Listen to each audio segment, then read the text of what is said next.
जिस मन पर शब्दों का आक्रमण हो, मन तो निरंतर एक खोज में खोया रहता है। तो कभी तीर्थ स्थलों पर, कभी मंदिरों में, कभी वन में, किंतु जो वह खोज रहा होता है वह कभी मिलता नहीं, क्योंकि मन तो अभी भी स्थिर नहीं। वो व्यक्ति जहां भी रहे, पुत्र जहां भी जाए और जहां भी खोजे, तुमने भी सदैव शब्दों पर ध्यान दिया है कार्तिक। भले ही वो मेरे शब्द हो या किसी और की तुम्हारी प्रतिक्रिया तो उन शब्दों पर ही आती। और जो मन केवल शब्दों को सुनता है वो उसके निहित अर्थ से स्वयं वंचित रह जाता। शब्दों की सत्यता को समझने के लिए उनकी अनुभूति मन में शांति के साथ साथ रिक्तता भी अनिवार्य, शून्यता भी अनिवार्य। मन में इतना स्थान होना चाहिए पुत्र कि वह शब्दों के परे पहुंचने की यात्रा कर सके। किंतु मन कभी शून्य नहीं रहता, रिक्त नहीं रहता। वो सोचता है कि शब्दों का अधिक ज्ञान अर्जन है, शब्दों से ही ज्ञान है, इसलिए शब्दों का संचय करता रहता है। मन यह नहीं जानता कि परम ज्ञान तो शब्द दत्त है, एक अनुभूति जिसे शब्दों से बांधना संभव है। शब्दों का अपना मूल्य क्या है? का कुछ भी नहीं। जब भी कोई ईश्वर का नाम लेता है तो क्या ईश्वर मात्र एक शब्द में ही सीमित हो जाते? यह शब्द सत्य नहीं, सत्य है वह अनुभूति जो इन शब्दों में विद्यमान है। यदि शब्द ही सत्य होते तो मात्र भोजन कह देने से व्यक्ति की क्षुधा शांत हो जाती। इसीलिए माता शब्दों की नहीं, उस अनुभूति की है जो उन शब्दों से संपत है। यदि शब्द नहीं भी होते तो ईश्वर अवश्य होते। यदि शब्द नहीं भी होते तो सुख और दुख की अनुभूति अवश्य होती। जल की शीतलता की अनुभूति होती, सूर्य की ऊष्मा और चंद्र की शीतलता की अनुभूति होती, प्रेम की अनुभूति हो। किंतु यदि अनुभूतियां ना हो तो शब्द निरर्थक शब्दों से तृप्त हो जाना। ज्ञान का अंत अज्ञानता का प्रारंभ है। ज्ञानी वही है जिसके पास अनुभूतियां, अनुभव, और उसके लिए मन को शांत व रिक्त तो करना ही पड़ेगा पुत्र। युद्ध किसी व्यक्ति से नहीं, मानसिकता से होता। युद्ध में संघर्ष अच्छाई या बुराई का नहीं होता, सभी में अच्छाई है और बुराई भी है। वो युद्ध तो विचारधाराओं का होता है। व्यक्ति अपने पराक्रम, अपने पर विश्वास कर युद्ध करता, और जब उस विश्वास को क्षति पहुंचती तो सब कुछ निरर्थक प्रतीत होने लगता। किंतु आपसे पराजित होकर भी लोहिता क्यों नहीं समझ रहा? उसे अपनी स्वतंत्र इच्छा का उपयोग कर उचित मार्ग पर चलने का प्रयास करना चाहिए। व्यक्ति अपने को खोज समझती, व्यक्ति अपने को समर्पित करते छोड़ दे। अहंकार को तो भ्रम की इच्छा ही पूर्ण होती है, और अभी भी वही फलित हो रही है। ऐसा नहीं है कि हम उससे भिन्न फलित करा लेंगे, लेकिन व्यक्ति भिन्न फलित कराने में लड़ेंगे। टूटे नष्ट हो, एक नदी में एक बार बाढ़ आ गई। पुत्र दो छोटे से उसम बह रहे थे और उसमें से एक नदी में तिरछा पड़ गया और वह बाढ़ को रोकने का प्रयास कर रहा था। वह अत्यंत ऊंचे स्वर में कह रहा था कि नदी को आगे नहीं बढ़ने देगा। यद्यपि नदी तो बस पड़ती ही जा रही थी, वो फिर ऊंचे स्वर में यही कह रहा था, मैं इसे अवश्य रोकूं। यद्यपि रोक नहीं पा रहा था। नदी को तो उसके संघर्ष का कुछ भी पता नहीं चल रहा था, किंतु नदी को उसके होने या ना होने से क्या अंतर? उस कण के लिए तो यह अत्यंत महत्वपूर्ण था। उसका जीवन तो संकट में था, वो तो बस बहे जा रहा था। वो जहां भी पहुंचता, किंतु उसे पहुंचना तो संघर्ष करके ही था।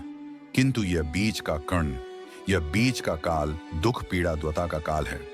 वही दूसरी ओर जो दूसरा तण था, उसने अपने को समर्पित कर दिया। वो तो नदी में सीधा पड़ा हुआ था, नदी के प्रवाह के साथ साथ बहता जा रहा था, और उसे ऐसा प्रतीत हो रहा था जैसे कि वह नदी को दिशा दे रहा है, उसे प्रवाहित होने में सहायता कर रहा। वह तो यह निश्चय कर बैठा था कि नदी को समुद्र तक पहुंचाकर ही रगा, किंतु नदी को उसकी उपस्थिति का भी आभास नहीं था। नदी पर उन दोनों के होने या ना होने का कोई प्रभाव नहीं था। नदी तो बस बहे जा रही थी। ब्रह्म की इच्छा को जाना नहीं जा सकता, किंतु ब्रह्म के साथ एक अवश्य हुआ जा सकता है, और तब की अपनी इच्छा तो खो ही जाती, केवल उसकी इच्छा ही शेष छाती। लोहितांग को अपनी आगे की यात्रा पूरी करने हित अत्यंत महत्वपूर्ण निर्णय अवश्य लेने होंगे। केवल उसके अहंकार को, अभी तो उसके आत्मसम्मान को विक्ति पहुंची, जहां से इस युद्ध का अंत हुआ है, वह से लोहिता के अंतर युद्ध का आरंभ हुआ है। और जो भीतर पराजित होता, उसे हर दिशा में केवल पराजय ही दिखती। एक प्रश्न पूछ सकता हूं? अवश्य आर्षिकश। जहां प्रश्न नहीं वहां जिज्ञासा नहीं, और जहां जिज्ञासा नहीं होती वहां ज्ञान की वृद्धि नहीं हो सकती। निसंकोच होकर पूछिए, प्रभु आप तो कालोरी हैं, सर्वज्ञ हैं, त्रिकालदर्शी है चारों ओर। ये जो अज्ञान का अंधकार फैल रहा है, उसमें ज्ञान का मूल अर्थ कहीं ना कहीं खोता जा रहा। मेरा आपसे विनम्र निवेदन है, प्रभु किसी अन्य विषय पर चर्चा आरंभ करने से पूर्व हमारे और इस समस्त संसार के कल्याण और मार्गदर्शन हेतु आप ज्ञान की मूल परिभाषा से एक बार हमें पुनः अवगत करवाएं। ज्ञान और अज्ञान की परिभाषा को स्पष्ट रूप से समझने के लिए ज्ञान और अज्ञान की विशेषताओं का स्मरण करना आवश्यक है, जिसके कारण स्वार्थ विनाश, क्रूरता, अशांति और भय में वृद्धि हो वह अज्ञान है। किंतु जो व्यक्ति को उदार, निर्भीक, सहनशील और विनम्र बनाए वही ज्ञान है। अज्ञान की शक्तियां दुरुपयोग करने हेतु प्रेरित करती हैं, किंतु जो अपनी शक्तियों और अपने सामर्थ्य के प्रति अपने उत्तरदायित्व को समझाए चुना, केवल अपने अपितु अपने से पहले संसार के उद्धार हेतु प्रोत्साहित कर वह ज्ञान का मूल उद्देश्य ही परोपकार है। सजन दूसरों की भावनाओं को समझना, उनका आदर करना, यही ज्ञान। क्योंकि ज्ञान हमें न केवल दूसरों के दुख और सुख के प्रति भी संवेदनशील बनाता, किंतु जो दूसरों की भावनाओं का अनादर है उसे ज्ञान की श्रेणी में कैसे रखा जा सकता है। अज्ञान के कारण व्यक्ति सांसारिक में बनता जाता है, वह माया में उलझता जाता। अज्ञान परम सत्य से दूर ले जाने का किंतु ज्ञान व्यक्ति को परम सत्य की ओर ले जाता। ज्ञान मुक्तिदायक मोक्ष का मार्ग, और इस मुक्तिदायक ज्ञान का सर्वोच्च रूप है आत्मज्ञान, और यही ज्ञान की पूर्णता भी है। सभी के उद्धार के लिए मैं आपसे निवेदन करता हूं, भक्ति का उचित मार्ग बताए हमें, ताकि मेरी भांति दूसरा कोई भूल ना करे। भक्ति मुक्ति का आधार है, और मुक्ति तो केवल समर्पण से ही संभव होगी, और समर्पण के या भक्ति का मोह में परिवर्तित हो जाती है, और ऐसे में पथ प्रमित होना अनिवार्य। प्रभु तांडव की परिभाषा क्या है? क्या है तांडव? उसे आरंभ करने से पूर्व मन में कैसे भाव होने चाहिए? तांडव जगत की 5 क्रियाओं का संकलन, सृष्टि, स्थिति, प्रलय, भाव और अग्नि, जल, वायु, पृथ्वी और आकाश, शरीर के 5 मुख, ये 5 भू से ब्रह्मांड का निर्माण होता। पृथ्वी से सभी भूतों के शरीर बनते और उनका पालन जल से होता है, और संपूर्ण भूतों का अंत अग्नि से होता।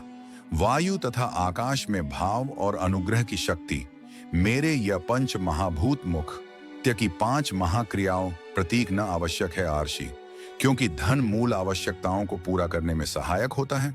किंतु जब कोई व्यक्ति इच्छाओं को आवश्यकता समझने लगे तो धन कितना ही क्यों ना पर्याप्त नहीं होता, क्योंकि इच्छाएं अंतहीन हैं। इसलिए मनुष्य कभी न समाप्त होने वाली इच्छाओं की पूर्ति हेतु धन संचय को ही अपने जीवन का लक्ष्य समझ लेता है। वो लोभी बन जाता है, भूल जाता है कि उसके जीवन का मुख्य लक्ष्य ईश्वर के समीप आना। ऐसे लोभी व्यक्तियों को अपनी मृत्यु के समय भी यही दुख रहता है कि उन्होंने क्या कुछ नहीं पाया। क्या शेष ऐसे समय में वह एक क्षण के लिए भी ईश्वर का स्मरण नहीं करते। अपने जीवन की निरर्थकता और व्यर्थ का बोध नहीं होता। बकना चाहिए धन चाहे कितना भी हो।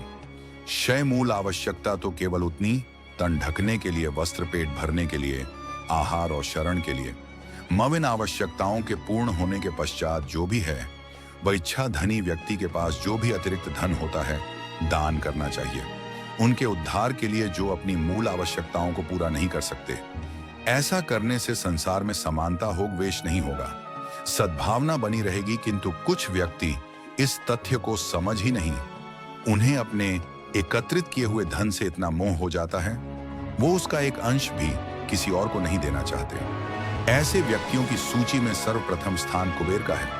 इस संसार में सबसे न शक्तिशाली बनना अत्यंत कठिन है, किंतु उससे भी कठिन होता है शक्तिशाली बने रहना, और इसके लिए आवश्यक है हम शक्तियों से प्राप्त हुए उत्तरदायित्व का सम्मान करें, अन्यथा हम स्वयं पर निरंतर खो देते और ये हमारे पतन का कारण बनता है। योग में की गई उपलब्धियों से कुछ ना कुछ सीखना आवश्यक है, का बुराई और अच्छाई के मध्य यह युग निरंतर चलता रहे। आज एक अध्याय समाप्त हुआ, कल दूसरा अध्याय आरंभ होगा। जब तक इस समस्त संसार में बुराई तो अच्छाई भी हो, किंतु अच्छा और बुराई के युद्ध में जीत सदैव अच्छाई की ही होगी। प्रभु, क्या संसार में केवल सुख का होना संभव नहीं है? प्रत्येक आत्मा का लक्ष्य केवल सुख की प्राप्ति ही तो है, परमानंद की प्राप्ति। किंतु हम सुख नहीं, सुख को प्रदान करने वाली वस्तुओं को एकत्रित करना जीवन का उद्देश्य मान लेते। इस सब संसार माया है, सब कुछ स्वर है। जिन वस्तुओं को हम सुख का स्रोत समझकर एकत्रित कर रहे वो सदैव नहीं रहेंगे। जो व्यक्ति सत्य को जानते हुए भी लोभ का परित्याग नहीं करते, वह सदैव न खोने के भय में जीते। और जो व्यक्ति सत्य को जानते ही नहीं, वह अहंकार में जीते। और जहां अहंकार और भय उपस्थित हो, वहां सुख कैसे रह सकता है? किसी को यह दुख है कि उसके पास कुछ भी नहीं, और जिसके पास सब कुछ, उसे यह दुख है कि पाने को कुछ शेष सुख को हम स्वयं अपने दृष्टिकोण से परिभाषित कर देते हैं, जबकि वास्तविकता इससे भिन्न इसलिए आवश्यकता है। अनासक्त रम। किंतु प्रभु, क्या आसक्ति स्वाभाविक नहीं है? पर दुख का मूल कारण भी तो यही है। आर्षिबग, आसक्ति हमारे मन की शांति को छीन लेती है, उसे भंग कर देती, हमारी बुद्धि को स्थिर नहीं रहने देती, उसे चंचल बना देती। आसक्ति से प्रमाद की उत्पत्ति होती। प्रमाद मद होता है और मद अहंकार का स्रोत है, और अहंकार पूर्णतः शुभता में परिवर्तित हो जाता, अर्थात शक्ति अशुभता की जननी। इसलिए अनावश्यक है। तो प्रभु, आसक्ति को अनासक्ति में कैसे परिवर्तित किया जा सकता है, और हम आसक्ति से कैसे उभर सकते हैं? प्रभु, आसक्ति से मुक्त होना ही अनासक्ति आसक्तिहीन होने के लिए अपने और पराये का भेद मिटाना अनिवार्य है। और यह तभी संभव होगा जब हम सुख की खोज बाहर नहीं, अपने भीतर करें। जब हम यथार्थ को पहचान उसे स्वीकार करें। हम अपने सुख को सांसारिक तत्वों से परिभाषित नहीं करें। जब तक हम ऐसा करते रहेंगे, हम बनते जाएंगे। जब हम स्वयं अपने भीतर झांकना आरंभ करेंगे, हमारी मुक्ति का मार्ग स्वतः प्रशस्त होता जाएगा। महादेव, आपने हमें दुख का कारण तो बता दिया। प्रभु, यह विवाह मुझे स्वीकार्य नहीं है। प्रभु, मैं मेरे जीवन का प्रत्येक क्षण आपकी सेवा में समर्पित करना चाहता हूं। मैं नहीं चाहता हूं कि मेरा कोई भी संबंध मेरे भक्ति को विभाजित या बाधित करने का कारण बने। नंदी विवाह तुम्हें मेरी भक्ति के लिए अयोग्य कैसे बना देगा? उसमें बाधा कैसे उत्पन्न कर देगा? माता, आपके और प्रभु के बीच में इतनी चुनौतीपूर्ण स्थिति उत्पन्न हुई, फिर भी आप दोनों स्थिर रहे। किंतु मेरे लिए यह संभव नहीं है। मैं अपने दायित्व के मार्ग में कोई भी विकर्ष सहन ही नहीं कर सकता। नंदी, मेरे एक प्रश्न का उत्तर दोगे? पहले तो तुम केवल मेरे प्रति ही समर्पित थे, किंतु अब तुम मेरे साथ साथ पार्वती की भी आराधना करते हो। क्यों प्रभु? माता आपके अर्धांगिनी हैं, आपकी पूरक। जिस प्रकार आप उनके पूरक हैं, आप माता के कारण आनंदित रहते हैं। उनकी उपस्थिति आपको प्रसन्नता देती है, अन्यथा आपको इतना हर्षित उनसे पहले मैंने कभी नहीं देखा है। फिर कुमार कार्तिकेय का जन्म, अशोक सुंदरी का जन्म और फिर हमारे गणेश का जन्म। प्रभु, इस प्रकार मैंने कैलाश को पूर्ण होते हुए देखा है, और यह सब माता के कारण ही हुआ है। प्रभु, जिस कैलाश में आप वास करते थे, उसे माता ने निवास बना दिया, इस कैलाश को पूर्ण कर दिया। अर्थात व्यक्ति की पूर्णता हेतु विवाह आवश्यक है। नंदी जैसे स्वामी और हम एक दूसरे के पूरक हैं, उसी प्रकार तुम्हारी अर्धांगिनी और तुम एक दूसरे के पूरक बनोगे। विवाहित जीवन की अनुभूति, परिवार का सुख, उसके सुख और उसकी सुरक्षा के लिए संघर्ष, ये सभी अनुभूतियां व्यक्ति के विकास के लिए अनिवार्य है। नंदी, किंतु प्रभु मेरी स्वतंत्रता, स्वतंत्र तो वो नहीं है। नंदी, जो विवाह के विचार से भयभीत होते हैं, क्या संकोच करते हैं? क्योंकि स्वतंत्रता तो वो है जो किसी भी विचार से प्रभावित ना, किसी भी सुख, किसी भी दुख से प्रभावित आ। और जो व्यक्ति इतना तटस्थ हो, जागरूक हो, उसकी स्वतंत्रता को तो विवाह से भी प्रभावित नहीं होना चाहिए। और फिर क्या? गणेश, कार्तिकेय और अशोक सुंदर, ये सभी विवाह उपरांत परिवर्तित होंगे? क्या उनका विवाहित होना उनकी भक्ति और उनके समर्पण में बाधा बन गया? नंदी, उनकी स्वतंत्रता में बाधा बन गया? क्या अपने माता पिता के प्रति उनका प्रेम और उनका सेवा भाव घट गया? नंदी, फिर मेरे एक और पुत्र को यह चिंता क्यों, यह भय क्यों? नंदी, अग्नि जलाती है, जल बुझाता है। दोनों के कार्य क्षेत्र पूर्व परिभाषित और भिन्न हैं। दोनों एक दूसरे को प्रतिस्थापित नहीं कर सकते। इसी प्रकार समस्त संसार में सभी की भूमिका पूर्व परिभाषित। संसार की यही विविधता इसकी विशेषता भी है। सृष्टि के निर्माण उपरांत एक बार नारायण ने तप के लिए महादेव से उत्तम स्थान के निर्देश की याचना की। महादेव ने अपनी प्रेरणा से समस्त तेज संपन्न, अत्यंत शोभायमान पंचकोशी नगरी का निर्माण किया। वहां उपस्थित होकर नारायण ने बहुत काल तक तपस्या की। नारायण की तपस्या के अनंतर ही उस क्षेत्र में महादेव की कृपा से अनेक नदीन सरिता उत्पन्न हुई। इस सब को देखकर आनंदमय हो उठे। नारायण ने जैसे ही अपना शीश हिलाया, उनके कान की मणिर पड़ी। मणकणिका के उस पंचकोश वाले विस्तृत क्षेत्र को महादेव ने अपने त्रिशूल पर धारण किया। महादेव ने अपनी शक्ति से उस पंचकोश तीर्थ को सभी 14 लोकों से पृथक रखा और आगे इन सब से अलग उसको मृत्युलोक में स्थापित नारायण की मण हमारे द्वारा निर्मित इस विश्व में स्थान पा और सभी जीवों को हमारी ओर से महादेव आपने कहा था कि आप इसे इस लोक में स्थापित करेंगे। अब समय आ गया है, महादेव की कृपा से उस मणकर्णिका का विस्तार पंचकोश तक हो गया। यह मणकर का पंचकोश की काशी बनकर इस पृथ्वी पर सदैव रहे। यह अविनाशी है चिरकाल तक, सृष्टि के अंत के पश्चात भी इसका अंत नहीं होगा। यह भूमि मुझे सदैव प्रिय रहेगी। क्या तप करके स्वयं नारायण तीनों लोकों को प्रकाशित किया, इसीलिए यह मुझे अत्यंत प्रिय है। मैं इसे कभी भी नष्ट और नष्ट नहीं होने दा। ब्रह्मदेव जब संसार के आवर्तन के पश्चात प्रलय आएगा, मैं इस काशी को पुनः अपने त्रिशूल पर धारण करूंगा और नवीन संसार में पुनः स्थापित करूंगा, तो यहां मेरा अस्तित्व सदैव रहेगा। महादेव ने उस क्षेत्र से अपने आत्मिक योग को ध्यान में रखते हुए अपने ज्योतिर्लिंग को वहां स्थापित किया, जो इस क्षेत्र से कदापि पृथक नहीं हो सकता। विश्व की स्थापना तो हुई, किंतु इस ज्योतिर्लिंग को आपने उस स्थान पर स्थापित किया है जिसकी ऋचा विश्व से पय। इस ज्योतिर्लिंग को विश्वेश्वर ज्योतिर्लिंग के नाम से जाना। महादेव उस काशी को अपने त्रिशूल पर प्रलय और अनिष्ट की स्थिति में धारण कर उसका संरक्षण करते रहते हैं। इसीलिए यह क्षेत्र सभी लोगों से न्यारा है। नारायण की मणि गिरते ही उस स्थान का नाम मणकर्ण का तीर्थ